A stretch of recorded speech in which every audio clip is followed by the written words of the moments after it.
നമസ്കാരം. നമുക്കെല്ലാവർക്കും അറിയാം ബംഗ്ലാദേശിലെ ഇഷ്യൂസ് കാരണം ഇന്ത്യയിലെ ഗാർമെൻറ്റ്സ് സെക്ടേഴ്സിന് ഒരു പുത്തൻ ഉണർവ് വന്നിരിക്കുകയാണ്. അതായത് ബംഗ്ലാദേശിൻ്റെലോട്ട് വന്നുകൊണ്ടിരുന്ന ഓർഡറുകൾ എല്ലാം തന്നെ ഓൾമോസ്റ്റ് പൂർണ്ണമായും തന്നെ ഇന്ത്യയിലോട്ട് നമുക്ക് ഓർഡർ കിട്ടിക്കൊണ്ടിരിക്കുകയാണ്. അതുകൊണ്ട് തന്നെ ഈ ഗാർമെൻറ്റ്സ് സെക്ടേഴ്സിലുള്ള എല്ലാ കമ്പനികളുടെയും ഷെയറിൻ്റെ പാറ്റേൺസ് എല്ലാം ഇൻക്രീസ് ആയിട്ടിരിക്കുന്നത് നമുക്ക് കാണാൻ പറ്റുന്നു. അപ്പോൾ ഇത്തരത്തിലുള്ളൊരു ഗാർമെൻറ്റ്സ് സ്പിന്നിങ് നെയ്റ്റിങ് കമ്പനിയോട് ഒരു IPO പറ്റിയാണ് ഇന്നത്തെ വീഡിയോയിൽ പറയുന്നത്. കമ്പനിയുടെ പേര് അവി അനുഷ് എന്നാണ്. 2005 മുതലുള്ളൊരു കമ്പനിയാണ്. പഞ്ചാബി ബേസ്ഡ് കമ്പനിയാണ്. ഈ കമ്പനിയുടെ ജസ്റ്റ് IPO അതിൻ്റെ ഡീറ്റെയിൽസ്, കമ്പനിയുടെ ഡീറ്റെയിൽസ് ആദ്യം, പിന്നെ അതുപോലെ തന്നെ അതിന് ശേഷം IPO ഡീറ്റെയിൽസ് ഇന്നത്തെ വീഡിയോയിൽ നമ്മൾ പറയുന്നത്. കമ്പനിയുടെ പേര് അവി അനുഷ്. ഈ കമ്പനിയെ പറ്റി പറയുകയാണെങ്കിൽ ഈ കമ്പനി 2012 മുതൽ പഞ്ചാബിലുള്ളൊരു കമ്പനിയാണ്.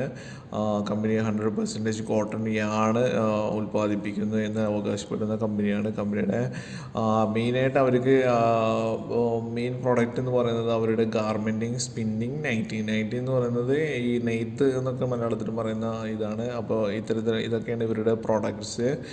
കമ്പനി 2012 മുതൽ തുടങ്ങിയിരിക്കുന്ന കമ്പനിയാണ്. അതുപോലെ തന്നെ ഇവരുടെ ഒരു സ്പിന്നിങ് കപ്പാസിറ്റി നോക്കുകയാണെങ്കിൽ 26,000 സ്പിന്നേഴ്സ് അവരുടെ കമ്പനിയിലുണ്ട്. അതായത് ഇതിൻ്റെ ഒരു ജസ്റ്റ് ഒരു മെഷർമെൻറ്റ് അതായത് അവരെത്രത്തോളം ഉൽപ്പാദിപ്പിക്കുന്നു എന്ന് പറയാനോടാണ് ഈ കാണിക്കുന്നത്. പിന്നെ അതിനകത്ത് തന്നെ അവർ ഉണ്ടാകുന്ന ഏകദേശം 4,500 മെട്രിക് ടൺ കോട്ടൺ യാർഡാണ് പെർ ആനം. അതായത് ഒരു വർഷത്തിൽ അവർ 4,500 കോട്ടൺ യാർഡാണ് അവർ ഉൽപ്പാദിപ്പിക്കുന്നത് കാണാൻ പറ്റും. അതായത് അത്യാവശ്യം വലിയൊരു കമ്പനിയാണെന്ന് നമുക്ക് പറയാൻ പറ്റുന്നതാണ്. അപ്പോൾ ഈ കമ്പനിയുടെ മറ്റു കാര്യങ്ങൾ IPO ഡീറ്റെയിൽസ് നോക്കുകയാണെങ്കിൽ കമ്പനിയുടെ IPO ബിഡിംഗ് ഡേറ്റ് 20 മുതൽ 24 സെപ്റ്റംബർ വരെയാണ്. മിനിമം ഇൻവെസ്റ്റ്മെൻറ്റ് 1,24,000 രൂപയാണ്. അതായത് 62 രൂപ മുതൽ 62 രൂപ പ്രൈസ് റേഞ്ചുള്ള 2,000 ഷെയറുകളാണ് നമ്മൾ വാങ്ങിക്കുന്നത്. അതാണ് 1,24,000 രൂപ എന്ന് പറയുന്നത്. അപ്പോൾ ഈ കമ്പനിയുടെ മറ്റ് കാര്യങ്ങൾ സ്ട്രെങ്ത് ആൻഡ് വീക്ക്നെസ്സസ് നോക്കുകയാണെങ്കിൽ കമ്പനി claims to be equipped with high speed automatic circular knitting machines enabling the fabric division to produce 1,800 metric tons per annum of various fabric types. അതായത് ഇവരുടെ ഒരു പ്രൊഡക്ഷൻ കപ്പാസിറ്റി പറയുന്നത് കമ്പനി ഹോൾഡ്സ് ISO 9001 2015 സർട്ടിഫിക്കറ്റ്. അതായത് ISO ഈ ഒരു certified കമ്പനിയാണ്. അതുകൊണ്ട് തന്നെ അവരുടെ പ്രവർത്തന രീതികളും മറ്റും ഈ സർട്ടിഫൈഡ് രീതിയിലായിരിക്കും. അതായത് മികച്ച ക്വാളിറ്റി അല്ലെങ്കിൽ ഒരു ഇംപ്രൂവ്ഡ് ക്വാളിറ്റി അവർ മേക്ക് ഷുവർ ചെയ്യുന്നു എന്നുള്ളതാണ്, അല്ലെങ്കിൽ അവർ മെയിൻറ്റെയിൻ ചെയ്യുന്നു എന്നുള്ളതാണ്. Company claims that manufacturing units are equipped with advanced machinery featuring German and European technology. അതായത് ഇവരുടെ എന്താ പറയുക, ഇവരുടെ ഫാക്ടറീസ് അല്ലെങ്കിൽ ഇവരുടെ ഒരു നെയ്ത്തുശാലകളെല്ലാം തന്നെ ഇൻ്റർനാഷണൽ ലെവൽസിൽ ഉള്ളതാണെന്ന് കാണാൻ പറ്റുന്നതാണ്.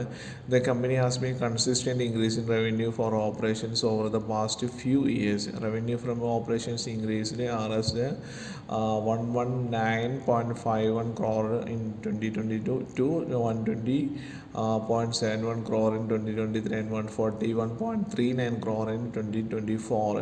അതായത് ഇവരുടെ ഒരു റവന്യൂ എല്ലാം ഒരു 2 വർഷം നോക്കുമ്പോൾ ഇൻക്രീസ് ചെയ്തു എന്ന് കാണാൻ പറ്റുന്നതാണ്. ഇനി ഇവരുടെ ജസ്റ്റ് നമുക്കൊരു ഫിനാൻഷ്യൽ ഡീറ്റെയിൽസ് നോക്കുകയാണെങ്കിൽ ഇതാണ് പറയുന്നത്. 2022 120 ആയിരുന്നു, 2024 141 crore ഇൻക്രീസ് ചെയ്തിരിക്കുകയാണ്.